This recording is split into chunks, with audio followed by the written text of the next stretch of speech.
Hi, my name's Dave, and my last 15 years of my career in federal law enforcement, I was a special agent with NOAA National Marine Fisheries Service, part of U.S. Department of Commerce, Office of Law Enforcement. And NOAA stands for the National Oceanic and Atmospheric Administration. Today I'm going to talk about, towards the end of my time in Northern California, um, about 2008 to 2010, 2011. I did a lot of work with the tribes, and it was a unique experience. And I'm going to discuss what I did and some of the problems. It's very political, as you can imagine. But it starts out really as I get a call from a state game warden, Larry, and he says, I got a guy selling steelhead in Garberville, southern Humboldt. And he goes, our agency's told not to mess with the tribe. I talked to the guy. Apparently, the steelhead came from the Klamath River. So I got the information on that guy. I talked to him. He told me, yeah, I caught the fish there. I'm a tribal member, Yurok tribal member. So I meet with the tribe. I go up there, and me and Larry go up there, the state game warden, and we're like, you know what? Off reservation, your treaty rights kind of dissipate.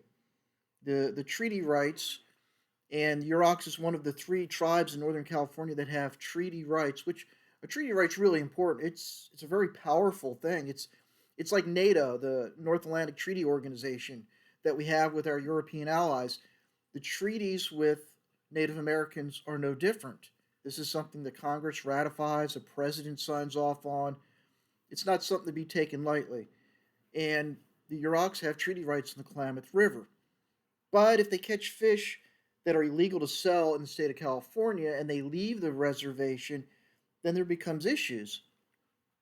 And so I'm meeting with the tribal fisheries and law enforcement, and they said, yeah, they're not allowed, tribal members are not allowed, at least at that time, to catch steelhead and sell them off reservation. That's a violation of the tribal rules and regulations.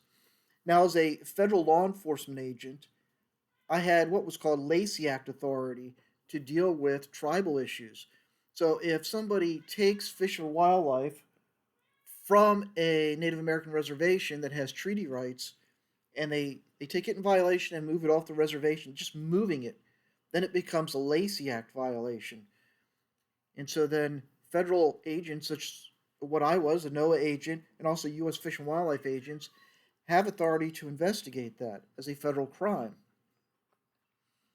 But I meet with the officials for the Yurok Reservation. They say, write up a report with the evidence that you have, pictures and documentation, interviews, and we were going to prosecute it. And so me and the state game warden showed up to Klamath, and there was a tribal judge, and the individual was prosecuted.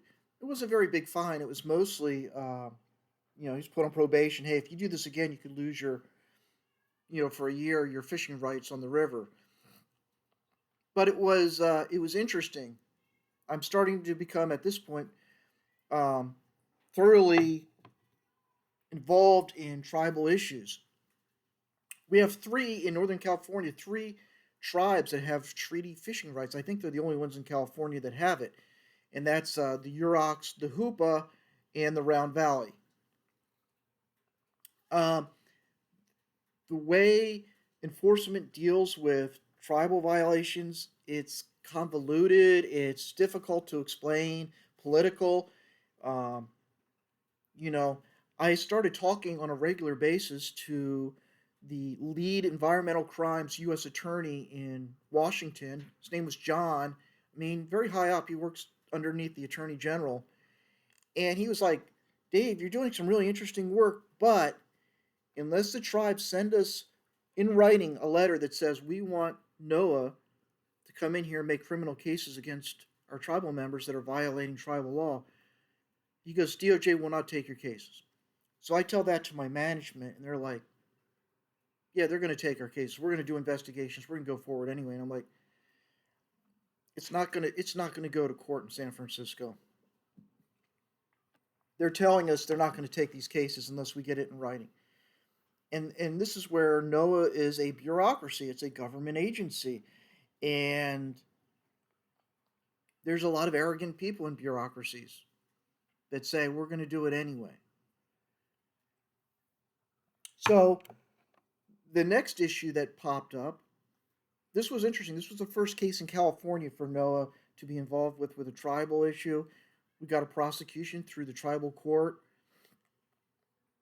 The next thing was um, one of the supervisory enforcement agents goes to Round Valley. He had heard that they were catching endangered fish under the Endangered Species Act, Chinook salmon, and catching steelhead. And he came on a little too strong. Like, we're going to start arresting people if you catch these fish. You're not going to do it anymore. It has to come to an end. And the tribe told him, we can't assure your safety up here. You're not welcome on this reservation. And we don't want to deal with you anymore. Don't come back. And he didn't. Now, the Round Valley Reservation, that has so many really unique issues there. Originally, it was a 60,000 acre reservation, but now the tribe only owns 5,000 acres. They've sold off a lot of the land over the past 100 years, and the treaty, the hunting, fishing, gathering treaty that they have with the United States government is based upon the original boundary. So wherever the original boundary is, even if they own this much land and the boundary's out to here, this is where their hunting, fishing treaty rights are. And a lot of that's private property. So now I'm talking to the sheriff who's saying, hey, these guys are coming out spearing on people's ranchers' property and they want it stopped. And I had explained, no, they've got a legal right to be there. It's a treaty right signed by Congress, the United States Senate, signed by the President of the United States, which at the time was Ulysses S. Grant. They have the right to be there. It's based upon their original boundary. They've sold the land off, but the treaty right is for wherever the original boundary was. As time goes on, like I say, a year after the supervisor had went up there and was kind of told, like, don't come back, I go up there. Now I got an idea. And I meet with the tribal police chief, Lyndon. Very nice guy, cared a lot about the tribe, very much into fish and wildlife enforcement and protection. I meet with him, we have coffee. I said, I got an idea. And he goes, you know what, that's a good idea. And he goes, let's go and meet with the tribal council and you're going to stand up before them and talk to them and see what they say. So I said, I understand. I meet with the tribal council. I'm standing before the council there in Covelo. And I said, I know you have treaty rights. I know where your boundaries are. I've researched it. Ulysses S. Grant signed off on your treaty.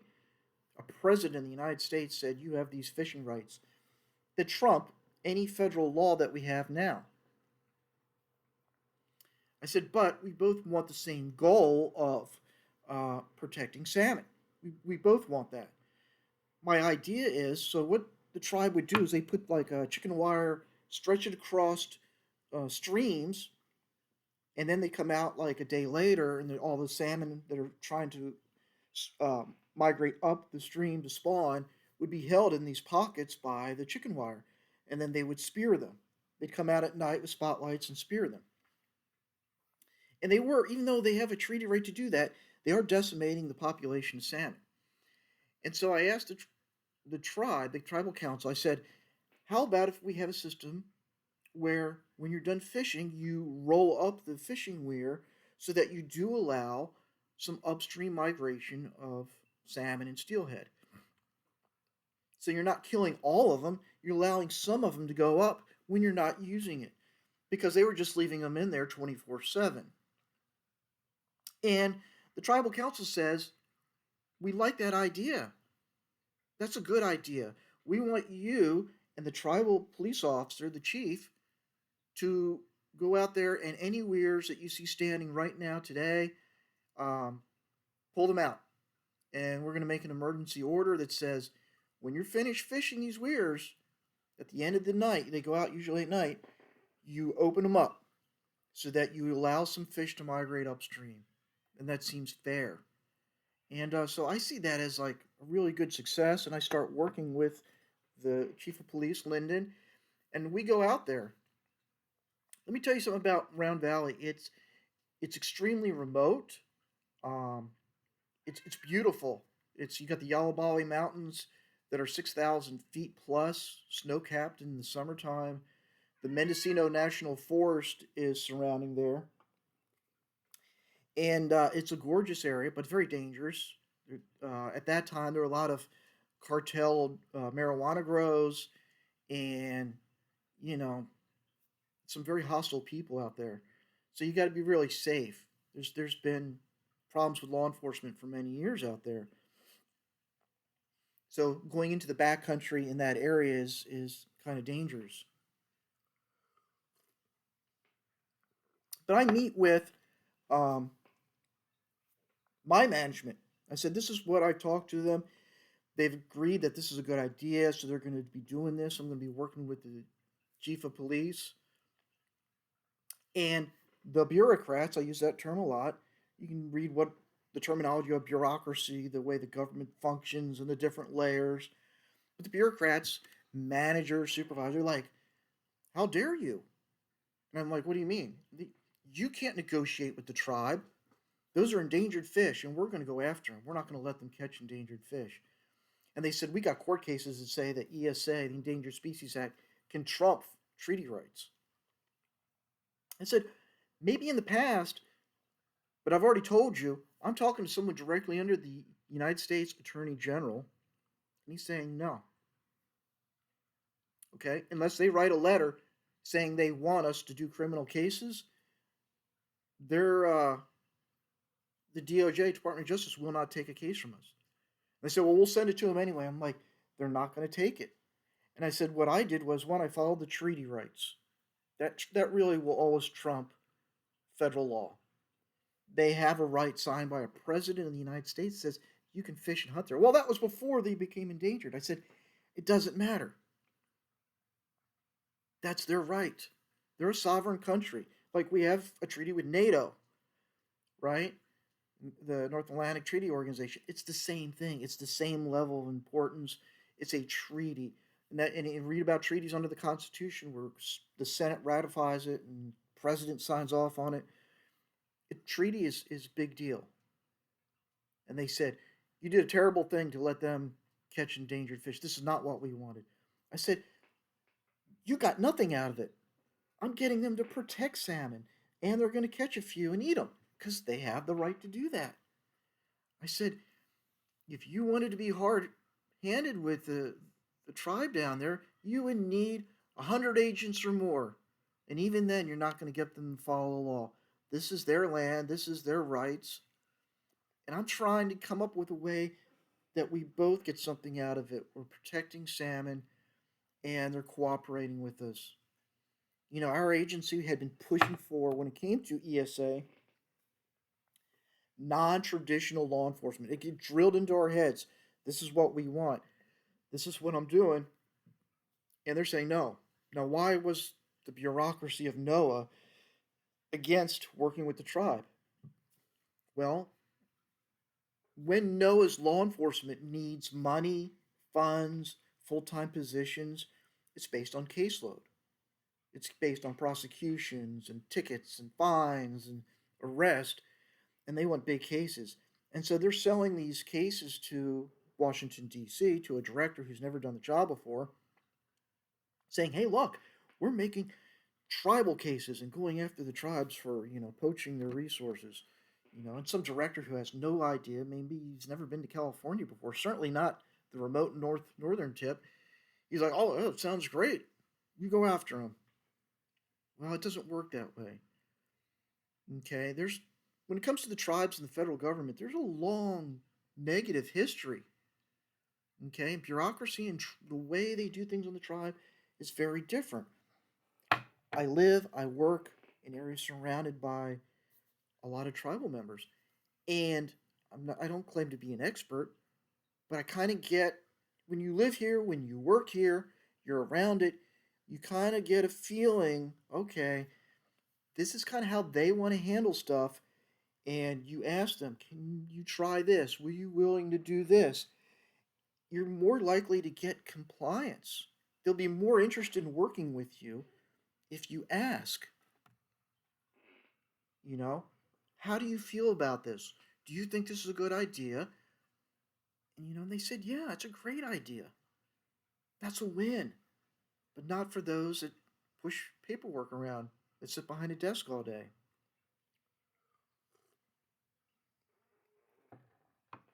I tried to do some work with the Hoopa tribe, and they just didn't want to work with me. The Hoopa, you know, they can be some of the, out of all the tribes, they were probably the more difficult one. They were just like, we're going to do whatever we want. Don't bother us. And you know what I said? Okay, thank you for taking the time to talk to me. It was nice meeting you. And I never bugged them again. I left the Hoopa tribe alone. You know, I knew that we can't go in somewhere and push our way in to protect fish unless the tribe wants us to help them. It's got to be a mutual thing. If it's not mutual, um, it's just not going to work. Now, with the Urocs, I had made a case with the Urocs, and I would start talking to them a little bit here and there. They had a new chief of police, former Eureka PD investigator. He's a great guy, a good chief up there. And he said, they were trying to have a commercial fishery. And so they became real concerned that if there's poaching, especially upriver where the fish aren't as good quality, that could ruin the commercial aspects of the fish coming from the lower river. The ones that are near the ocean are the best quality fish. The Klamath had a lot of problems then, and it was very hot, and the fish that are higher up were not, didn't taste the same as the ones that were caught at the bottom. So it's like they want help doing patrols and trying to get it under control their commercial season so it looks like a legitimate commercial fisheries. So I started doing some undercover, which frustrated me. I was getting pushed by the agency again. We need undercover operations. I'm doing buys of salmon, but I have no help from NOAA. Nobody, there was another agent that just did not want to get involved in this stuff, wouldn't help me.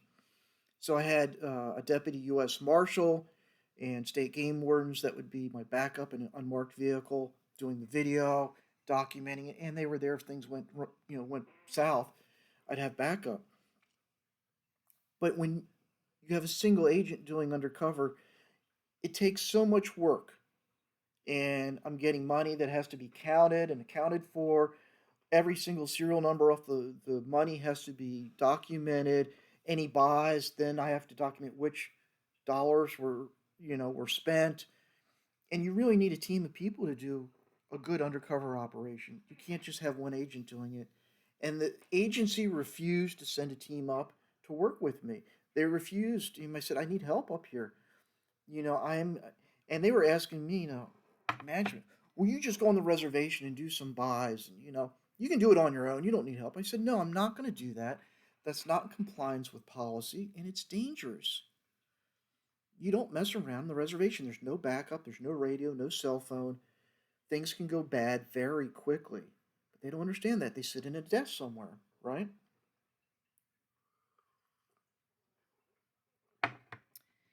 The undercover operation, I bought several loads of salmon. It's very difficult going out on the reservation, doing buys in Eureka, um, responding to like Craigslist ads, meeting with them, getting plate numbers. But at the same time, I couldn't put a case together. It appeared that it was a tribal member was sending like family members or his girlfriend to do the actual buys, and he wasn't. And it was hard to trace back who is this person that ultimately is getting the fish. That didn't pan out. It was a good experience, but it didn't pan out. The next was they said we really want you to start doing just doing patrols. Put on a federal agent vest, you know, law enforcement hat, have your tactical gear on, and you're going to go out there on the boat. They're down on manpower, on tribal officers. Understand that on reservations, tribal police do everything. So they don't have like tribal game wardens. They're all cops. One moment, you could be on a domestic violence or DUI or doing fisheries. So for almost 3 years, 2 months out of each year, I'd be assigned to go out on the patrol boats with the Yurok Tribal Police. And it was amazing seeing bears and eagles. The Klamath River is beautiful. I learned a lot about the culture. One of the tribal officers, his name was Joe. He was a Yurok member. Not all tribal police are members of that tribe. Joe was. He knew the river like the back of his hand. He knew the families. And, he introduced me to people. This is my partner. Be good to him. He's helping me. And I have fond memories of, one time we were going upriver and there was this guy that made a canoe out of a redwood log. It was beautiful. It was he probably could have sold that for $50,000. It's this giant redwood log canoe. The guy was like, "Go ahead, take it out in the river," and it was amazing. It was like the craftsmanship that this person put into that. But the going on the river again, no radio, no cell phone. There's there's no backup. You're on your own, and it's a dangerous place, you know. And you tread lightly, and especially working at night, one time I remember we're cruising around. It's getting dark towards the end. They would shut down like at 9 or 10 o'clock at night. The fishing limits for commercial season, and we're at the spit where the Klamath empties into the Pacific. And I just remember, we could hear commotion, so we drove up the boat, just rode it up on the beach, and we jump out, and it's very surreal. It's you hear the ocean waves, and there's like three huge bonfires, and then there's like 15 people fighting with chains, knives, clubs. The gist of it was one family put their net into another family's fishing spot. This is the families for decades, maybe for hundreds of years. Each family has a designated spot that's theirs. Year after year after year, they fish that, and you don't mess with that. This is people's livelihoods for the commercial season. They're making a lot of money, but that's their only job. There's no, it's a remote area. There's not a lot of work there. So they're making their yearly salary on this commercial fishing season. And another family puts their nets in the wrong area, and it's war. And like I said, it's pitch black. The fog's rolling in. You see these bonfires. People are throwing rocks, and family members are screaming and hollering. You can't get out on the radio. And Joe was like, "Just watch my back." He goes, "I'll do most of the talking. You just keep them away from my back." He goes, "They're not mad at us. They're mad at each other, and we got to stop it before someone gets hurt."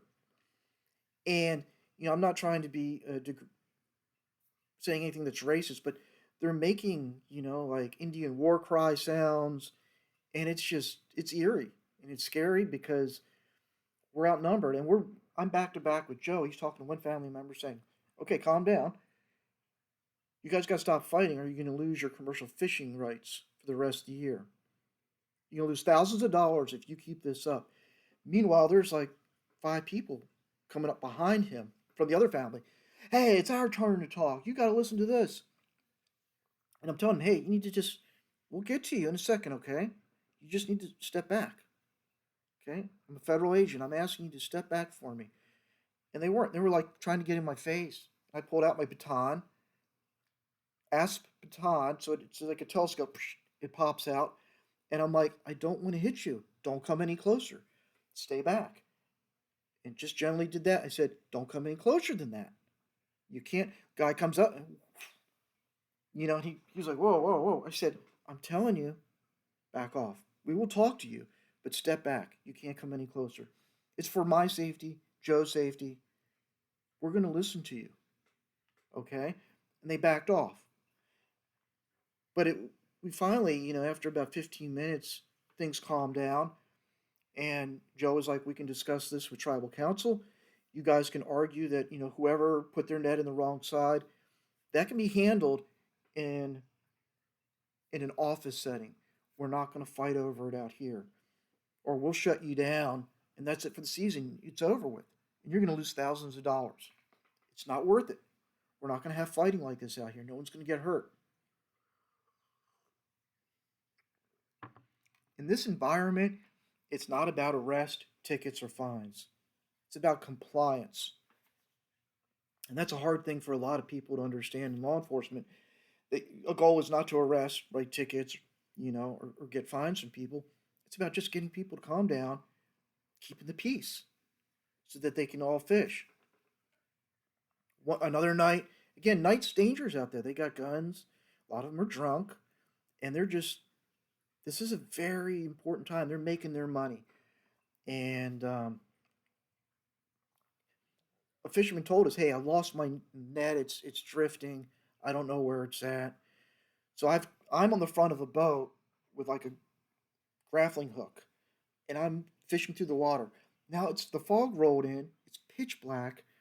It's really dark, and I see a sea lion pass through, and it's like, oh, geez. And I finally found the net, and so I'm pulling the net up. I'm leaning over the boat, and another boat comes in, and our light's shining it up. And the guy is on the deck of his motorboat with a shotgun, and he's aiming in, and he's ready to shoot that sea lion. And I'm like, don't do it. And he's like, F you, white man. I don't have to listen to your laws. F you. I said, I'm a federal agent with and I'm not in a good position because I'm like holding a net. I don't have my hand near my gun. I said, it's just not worth it.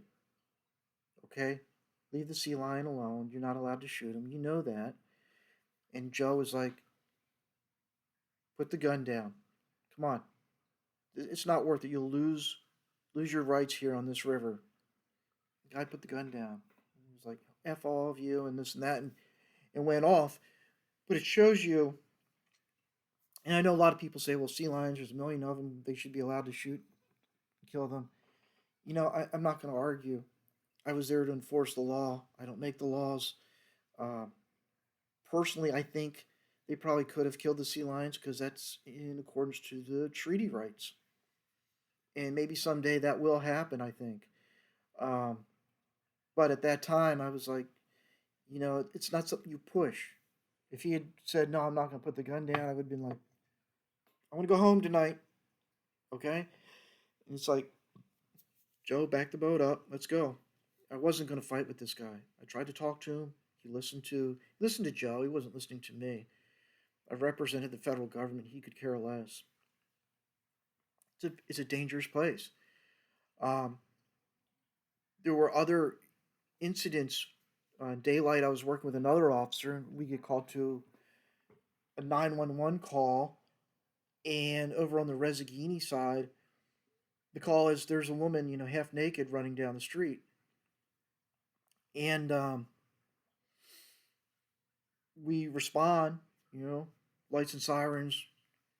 I get out, the passenger side, tribal officer gets out his, and I run up. The woman's just got like a sheet. She's naked underneath. I'm like, what's going on? She's coming. He's trying to kill me. And then another tribal officer, female, showed up. He said, go back to her. She's going to help you out. And then this guy's coming up. He's half naked, tribal member. He's got a shank, like a screwdriver that's been ground to a point, and he's running out like. And so we tell him, drop it, and he's yelling at us. And I got my hand on my gun, and we're like, drop it now, come here, put him into a position where he's on his knees with his hands, walk up, put the cuffs on.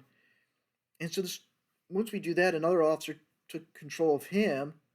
And then there was a trailer up top, and the officer I was with, we got to check that out, make sure there's nobody else in there.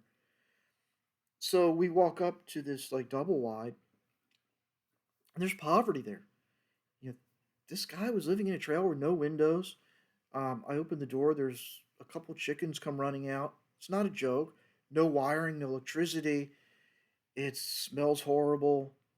I don't even know if they were running water, but we do a search of it. It was like something out of you'd see out of a horror film. It's like, and what had occurred was this guy picked up a prostitute in Crescent City, a non-tribal member prostitute, brought her back, and he wasn't going to pay her, so she said, "Screw you." And he tries to rape her, and then he says he's going to kill her, and she runs out. And that's the gist of the story. Um, I do an incident report and send it to my superiors because I had to whenever things happen there. And I remember them for the weekly report saying, "What the hell are you doing? You're not a cop. You're supposed to be doing fisheries." And I said, "Well, you assigned me to Yurok Tribal Police, and they're a police force. They're not game wardens. They do fisheries work, and we are doing fisheries work, but you assigned me to ride with them. And that means they get a call. I'm going on it. Okay? They can't just drop me out in the middle of the wilderness and say, okay, we'll get back to you later. I'm going with them. I'm backing them up. And that means I'm going to do police work. Now, if you don't want me to do that, then cancel this whole thing. Okay? But do you get it?" And they tried to get other agents. They wanted to get other agents up there to help out. And the other supervisors for the different divisions within California said, "No, it's too dangerous. Our agents aren't used to doing police work." But, it's probably one of the few NOAA agents that was actually doing like some pretty serious police work as part of the job. Me and the female UROC officer once were talking at the police station there, and car pulls up, and the woman's screaming, banging on the door. We open it up, bring her in. She's like, "They're gonna kill me," and this and that. And all of a sudden, as soon as we bring her in and we walk out, 15 cars pull up. They're all like, and they get out and they're screaming at each other. They're throwing beer bottles and beer cans, and we're trying to calm this down. Like, we don't know what's going on. And the UROC officer puts out a call for backup. The nearest backup is a CHP, California Highway Patrol, they were near Smith River. So they're like, "We'll be there half hour, 45 minutes. We're going as fast as we can." That's the absolute closest backup that could respond to us. And a lot of bad things can happen in that amount of time. Again, I got the baton out. They're throwing bottles, beer cans. Occasionally people would be fighting over here, fist fighting over here. UROC officer's like, "CHP's coming. We've got like a dozen officers coming. Okay, we're going to start arresting people. You can't do this." And after about 10 minutes, I mean, it was scary. I'm like, shit, I'm going to get hurt. This is not good. The odds are against us. They got in their cars and they left. As soon as it started, it ended just like that. And the woman's like, "What's going on?" And so the gist of that story was two different families fighting because there's reports that the woman cheated on her husband, and you know that was disrespectful for this family, and the woman cheated because she was being abused, so that family's saying she had the right to. And you have these two family members fighting it out. Where they went, I don't know. They took off as soon as they got there. When they heard that CHP was on the way, by the time CHP comes, it's all over. It'd been over for almost a half hour. But it shows that, again, it's about getting compliance. Um, it's not about writing tickets or making arrests. It's about, I mean, you do make arrests, like the guy with the shank. That was a different story. He was trying to kill someone. But a lot of times it's like you try to calm things down. Things can just explode on the reservation in an instant. And you're always outnumbered. And I don't know how those tribal officers do their job every day. It's a very dangerous job, and I'm sure their pay isn't that great. Um, after after doing that for a couple years, like I said, 2 months in the late summer, early falls when their commercial season was, I learned a lot about the treaties and the reservation boundaries and the culture there, getting to meet people, and there are a lot of good people I met.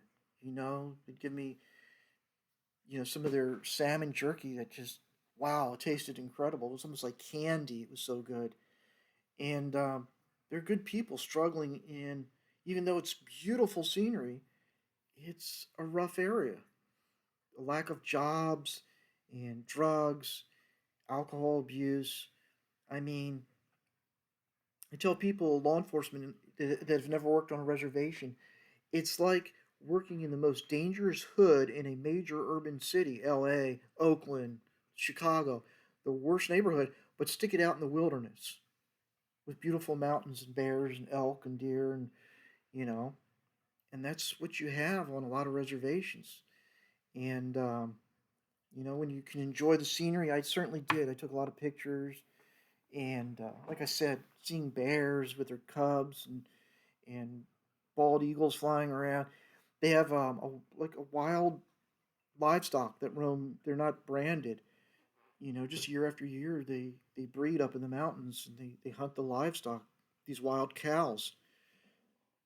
It's a fascinating place,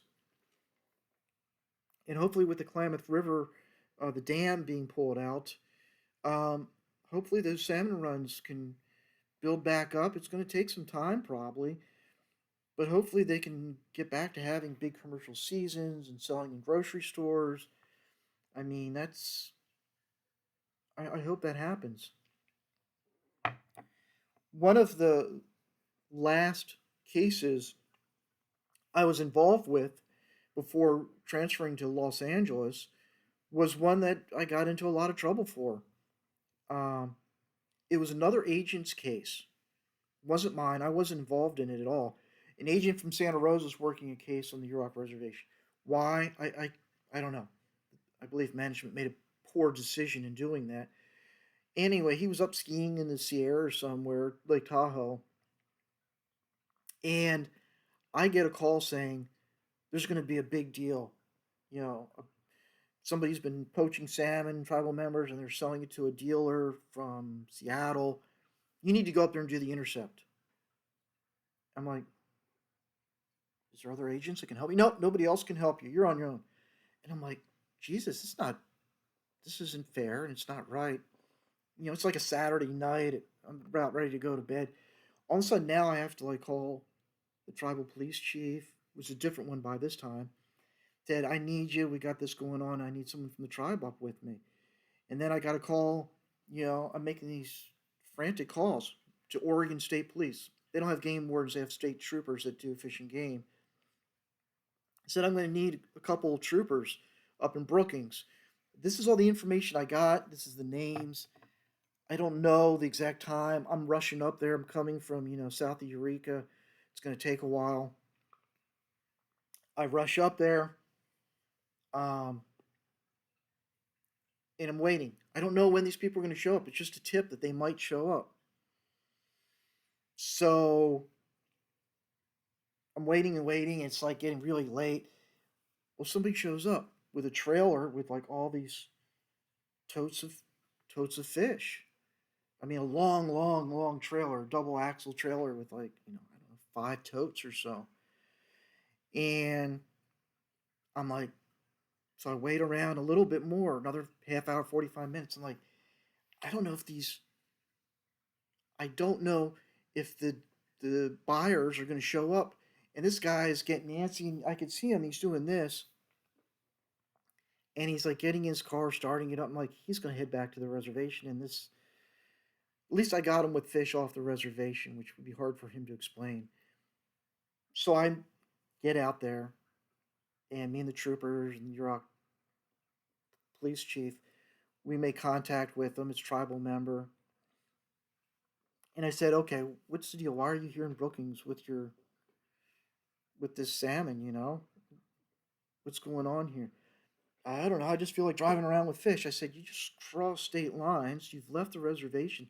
And at this time, it was um, subsistence fishery only, not a commercial season. Meaning subsistence is for eating only, not for selling. I said, "There's no tribal members up here in Brookings not to have 5 totes." And so I'm talking to him, and he's got his kids with him. And I've been told that he was a troublemaker. And I said, "Look, I know you've been in a lot of trouble for this kind of stuff before." I said, "You know, here's a chance for you to show your kids you can be an honest man. Tell the truth. Because you keep doing this kind of stuff with them, they're going to see you always getting stopped by police, you know?" And finally he says, "Okay, yeah, I'm going to sell it to some buyer from Washington State, but I don't know where they are. We were supposed to meet. They're not here." And just like almost instantly, they show up. So I stop them, interview them, get their information. Then I get, and now it's like, 3 in the morning. I'm getting the totes put on the back of a truck, a tractor trailer truck and locking it, counting it, getting, doing all the paperwork on it.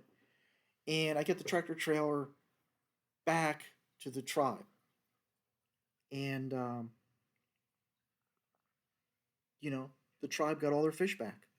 And all the documentation, paperwork, report, I sent it in to the agent that was up skiing in Tahoe while I'm doing his work for him. I certainly won't get credit for the case because, it's his investigation. But all the fish got back to the tribe. The tribe's happy. Their goal was we got the fish back for our people. It went to their elders program. Outstanding, right? No. Apparently, the guy said I threatened to take his children away unless he pled guilty to selling the fish. Well, he's a convicted felon. I had, I think, 5 state troopers from Oregon, plus the Yurok police chief with me the whole time when I'm doing these interviews, and they all said, "No, your agent never said that." And NOAA decides to do an internal investigation on me. Wow, thanks for all the hard work I did. This is what I get. And to make matters worse, is the internal investigator was not really an investigator. He never gone through FLETC. The director at the time gave him a gun and badge and said, "You're now internal affairs and you can do investigations." And so this went on for like a year doing investigation on me. And it's upsetting, it's stressful. It's like I didn't do anything. I did my job. Why is the agency harassing me? I am a member of FLEOLA, the Federal Law Enforcement Officers Association. These are attorneys. When the internal affairs agent, who was an agent, but when he wanted to do an interview with me, I said, "I'm going to have an attorney with me." And he says, "No, we're not going to allow that." I said, "Well," and FLEOLA actually got on the phone and said, "You either allow us on or we'll see you in court." End of story. We've got enough evidence. We've got 5 state troopers and a police chief willing to testify on our behalf. We'll see you in court. We're ready. And he goes, "Well, okay, you can be there." And so they do the interview. I tell them everything.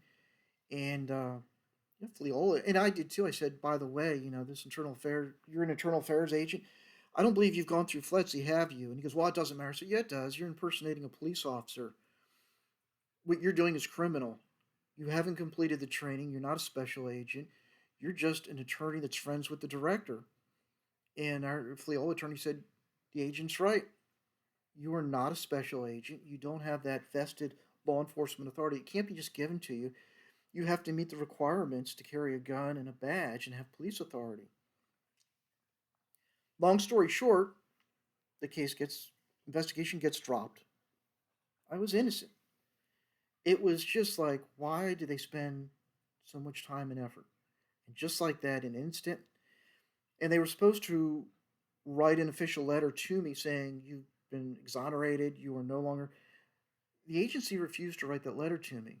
And when I was down in LA, I met with the SAC, the special agent in charge, and said, "Look, am I still under investigation? It's been a year, over a year now." "Oh no, you're in the clear. You're good to go, Dave." I said, "I'm supposed to get a letter." And he goes, "You're right." And he goes, "I've asked them several times and they're just not doing it." And he goes, "But don't worry about it. It's over and done with. It's clear. They said you're clear, but you're right. Our NEOM policy says that you have to get something in writing." He goes, So I'm giving you my word, which never trust people's words. Get it in writing. But he says, look, let it go. It's over and done with. But after that, the agency pretty much stayed away from doing tribal stuff. Now, I don't know if they do it anymore. It's been, I'm trying to think now. I retired in 16, so it's, pushing 7 years. Um, I talked to one of the uniform officers that's up here, and it sounds like they know there's some issues, but they're not really too involved in it. And that after that case, I believe there was a small civil fine, but the agency was really not interested in doing compliance work. They wanted criminal investigations where we arrest people and lock people up. Well, that's not what the tribe wants. The tribe wanted the fish back, and they would do their own enforcement, shaming the person before his tribe, saying, what you did was wrong. This is subsistence fisheries. This is for food, not for money. You're taking away people's food and you're making money off it. Shameful. That's how they wanted it handled. And I got them their fish back. I feel good about that case, my end of it at least. I got the fish back. None of those fish went to commercial sales. Okay? It all went into their elders program. And the next day I was there to watch it go to where, they have a kitchen where they clean the fish and they freeze some of it. Some of it was getting ready to be cooked for the elderly tribal members. I did something good. Even though my agency didn't appreciate it, I did something good, you know? And I can look back and say, I did the job. That's what mattered. All the fish, every single one of them, got back to the tribe. But that was my experience dealing with tribal law enforcement issues on the Klamath River, Round Valley. Um, it's very political. It can go from, like I said, this case that was internal affairs case on me went all the way to D.C. and why it got that big, I don't know. Um, I did nothing wrong, and I got them their fish back. The tribes have a lot of issues, and the federal government has not been helpful. And NOAA could have done a lot more to collaborate with the tribe, saying, "We want to help you.